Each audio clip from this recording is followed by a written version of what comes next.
天袂输火烧补，真正走无路。唔知呢乡亲敢知讲台铁倒一个车头上介热？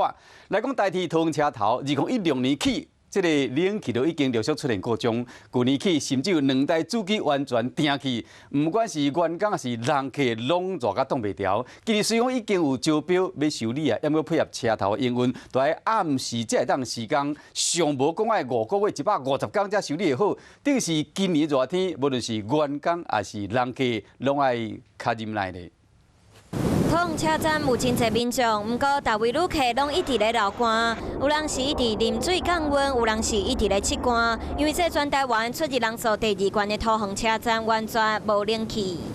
以后可能不会想要来这个车站吧？非常热啊！台铁员工指控空调对2016年就开始故障，去年开始完全无法度用。台铁表示，因为经费的问题，一直到今年4月才招标，按三等到8月才会开始施工。不过因为爱伫无列车咧驶半暝进行，工程估计150天才会当完成。只是安尼环境，若旅客挡袂牢，台铁的员工嘛爱伫30几度的高温做工课，大家拢一直咧怨叹，甚至阁有真侪人开始离职。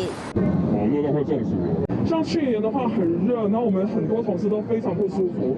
然后有一天是我工作到下午已经想要呕吐了。通车站是真侪旅客南来北往一定会经过车站，每天出入的人数有3万人次。伫全台湾是甘那属台北的第2大站，即马施工期要150天，嘛等于是宣告今年热天通站拢会伫这种高温当中。台铁目前嘛已经伫大厅增设2台水冷线。有事没事赶紧转开华视，还没有订阅华视的 YouTube 频道吗？赶紧按赞、订阅、开启小铃铛，我们华视 YouTube 见。